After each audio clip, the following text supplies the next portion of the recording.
Hola, buenos noches. Jadi karena gue ngerekam ini di malam hari, jadi selamat malam kapanpun dan dimanapun kalian.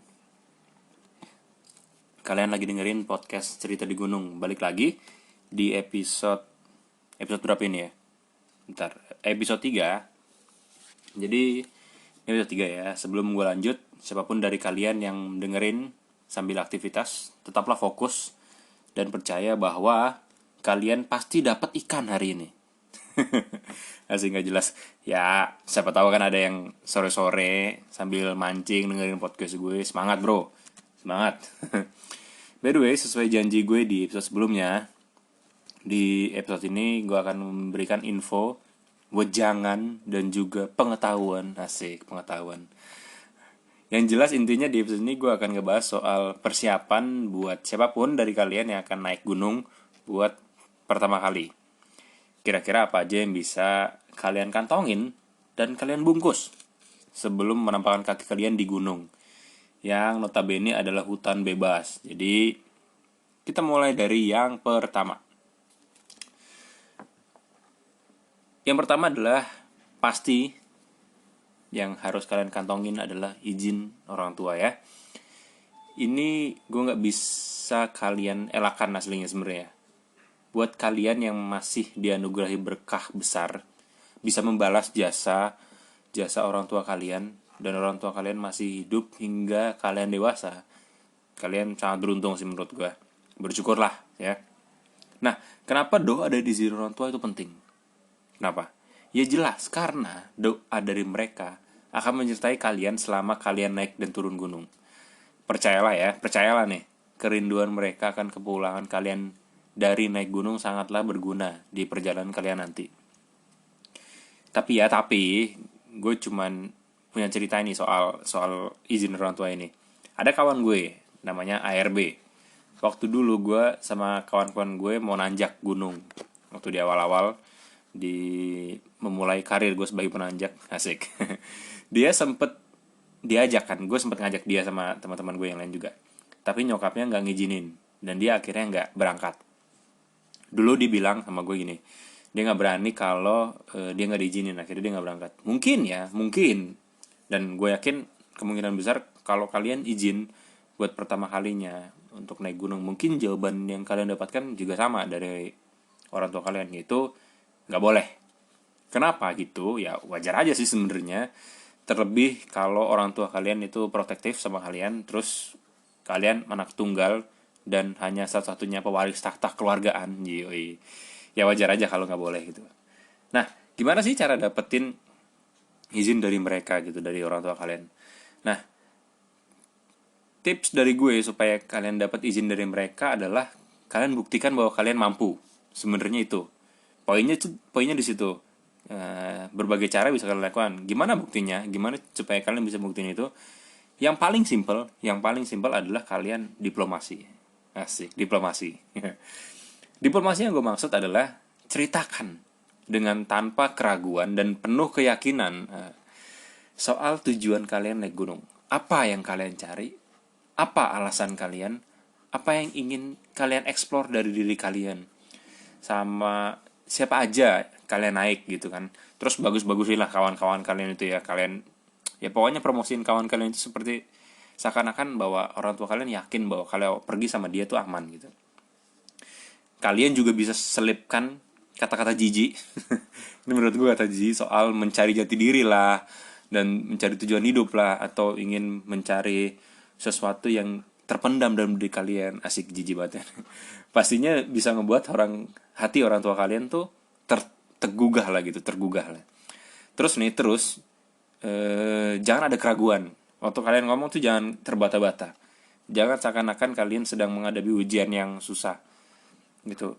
Diplomasi itu yang jangan ada keraguan, jangan kayak takut untuk mengatakan itu, langsung tegas gitu. Kalau perlu tulis dulu gitu, biar ngomongnya nggak gagap gitu. Biar tambah meyakinkan nih, pas ngomong bawa bendera merah putih, biar greget. Jadi pas mau ngomong tuh bawa bendera merah putih gitu. Ya intinya diplomasinya lah ya yang ngebuat orang tua kalian tuh yakin gitu bahwa mereka ngizinin kalian untuk cabut naik gunung.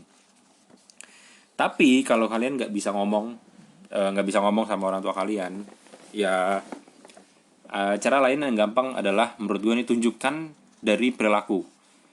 Itu dengan caranya dengan ikutlah kegiatan-kegiatan bakti sosial di lingkungan hidup kalian.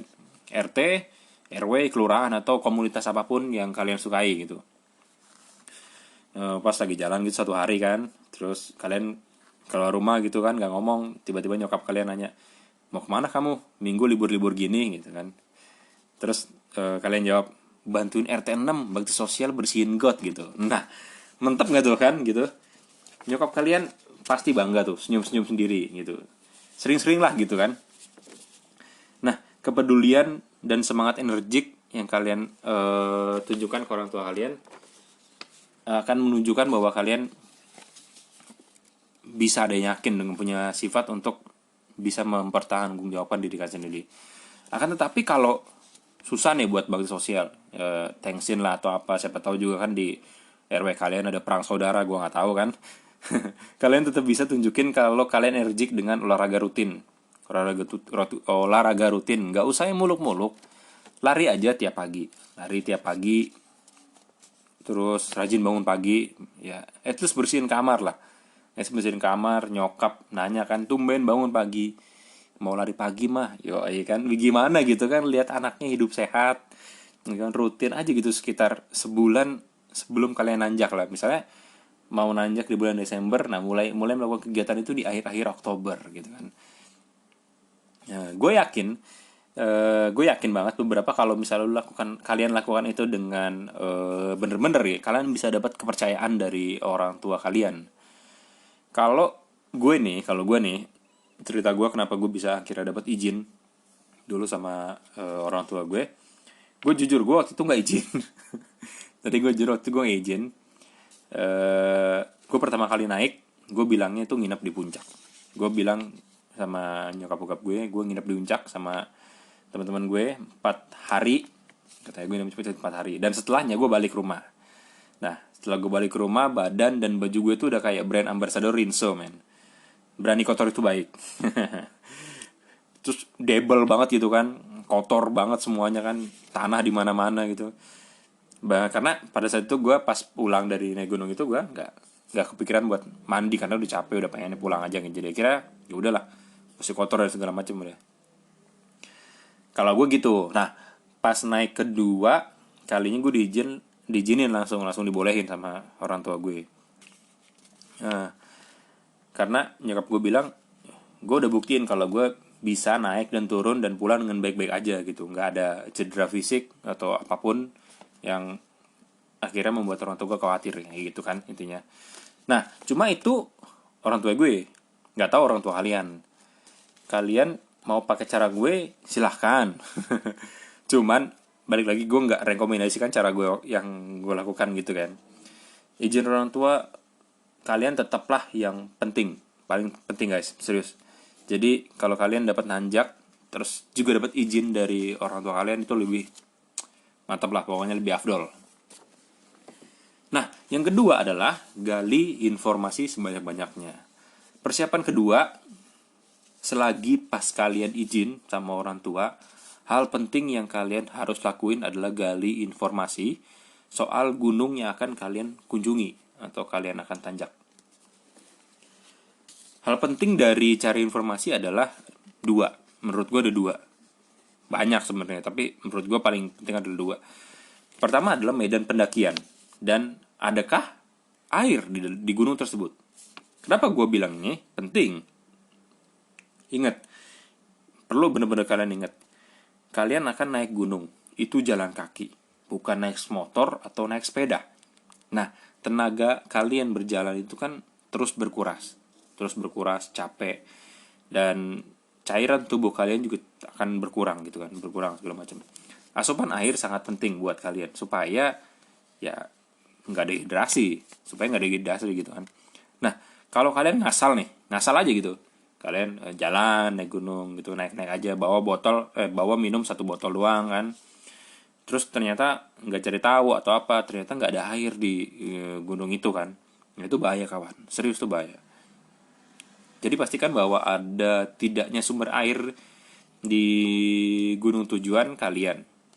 Jadi kalian bisa perkirakan air yang akan dibawa sama tim dan teman-teman kalian yang akan naik.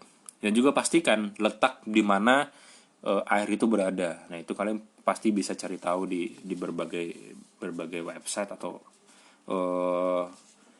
cerita-cerita orang yang ada di Mbah Google pastinya kan. Nah, terus yang kedua adalah jalur pendakian. Pastikan soal jalur pendakian. Kalian perihal jalannya ini, perihal jalan dari kalian dari bawah sampai atas. Jalur pendakian itu harus kalian pastikan. Kenapa? Karena kalian bisa tahu tipe-tipe jalurnya seperti itu. Berpasir kah? Tanahnya lembek atau becek kah? Terus berdebu kah? Atau kasar, atau padat, atau berbatu. Itu akan jadi bahan pertimbangan penggunaan alas kaki sebenarnya. Kayak gitu. Kalau kalian ngasal nih, terus nanjak nih pakai sandal swallow. Misalnya, nanjak pakai sandal swallow. Ternyata jalur pendakian itu tanpa kalian cari tahu tuh jalur pendakiannya licin dan sandal swallow kalian yang tebal dan kuat itu putus. Nah, kelar sudah itu. Kaki bisa rusak dan bisa terdapat cedera di kaki kalian. Jadi dengan memastikan jalur pendakian kalian bisa prepare soal alas kaki dan juga perlengkapan yang bisa kalian pakai. Jangan lupa juga pastikan juga soal ketinggian ya, ketinggian gunung, gangguan-gangguan lain juga soal hutan di sana gitu, gangguan apapun. Kalian bisa cerita tahu. Siapa tahu masih ada habitat kucing besar di sana kan, gue nggak tahu. Siapa tahu kalian mencoba menaiki gunung yang masih ada makhluk-makhluk liarnya, maksud gue hewan liar, gitu kan.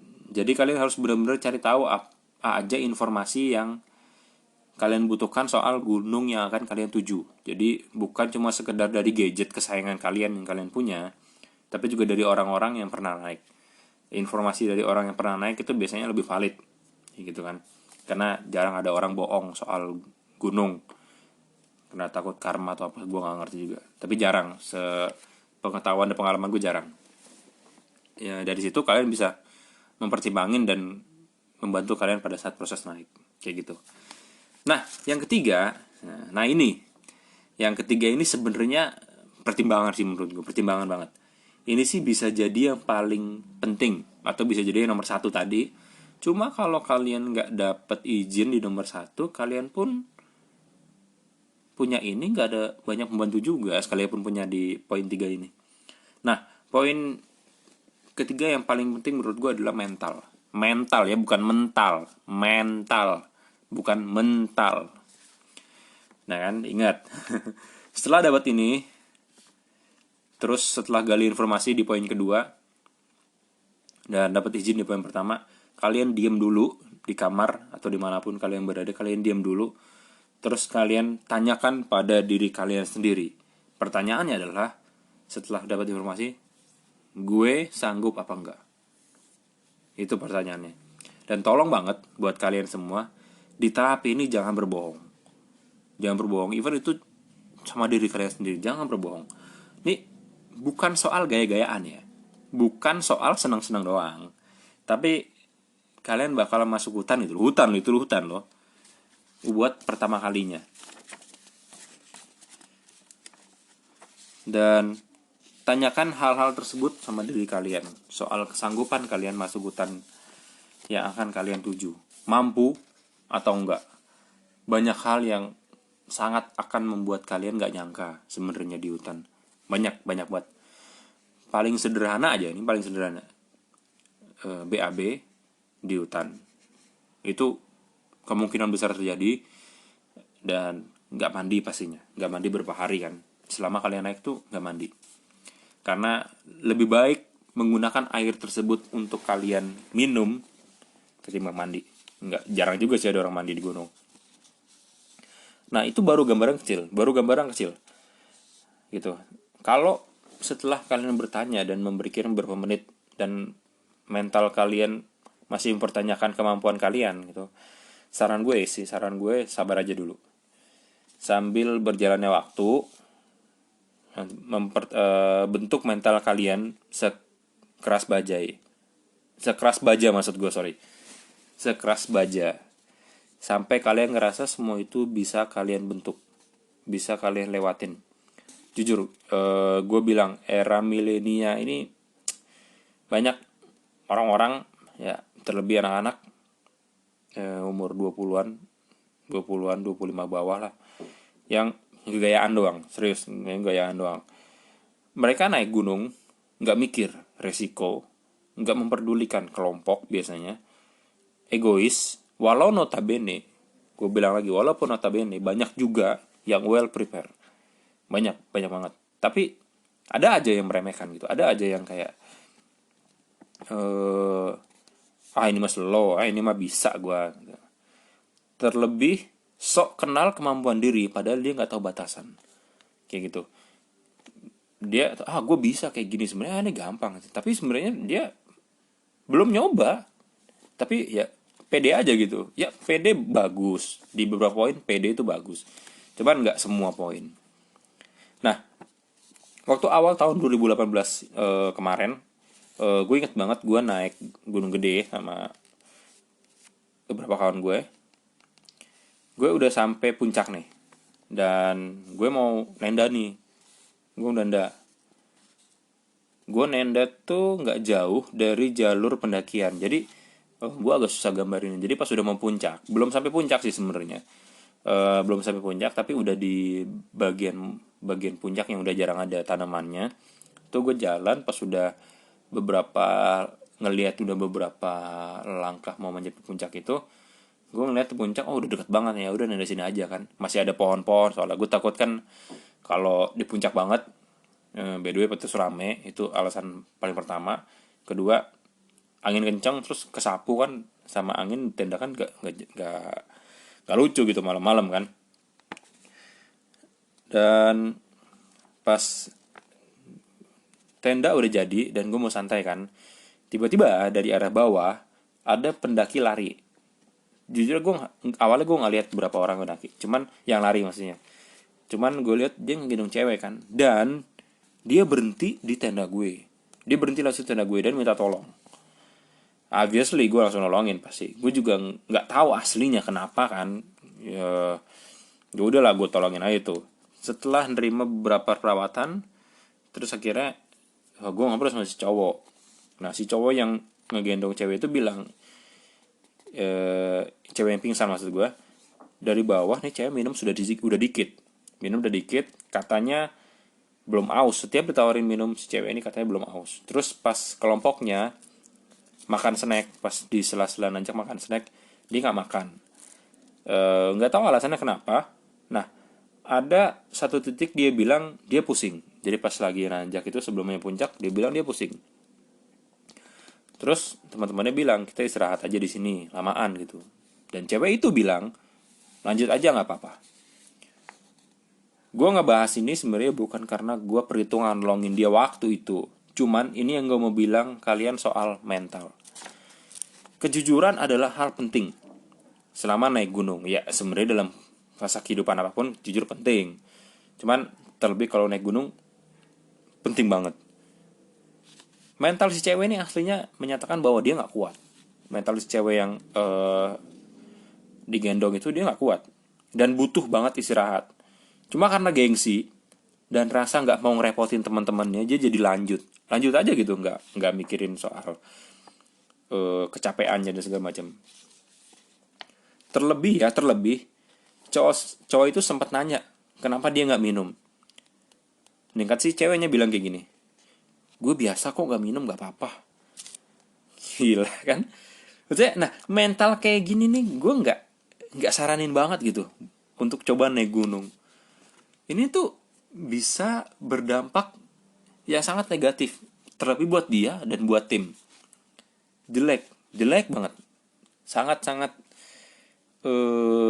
mental yang kayak ya tadi gue bilang bahwa dia sok tahu sama dirinya sendiri, padahal dia nggak tahu batasannya sebenarnya kayak gitu.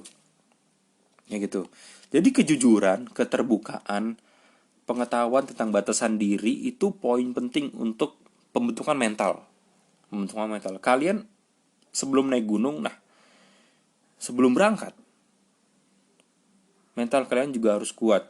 Jadi untuk poin ketiga yang penting ini, mental kalian harus bentuk dari segi kehidupan apapun.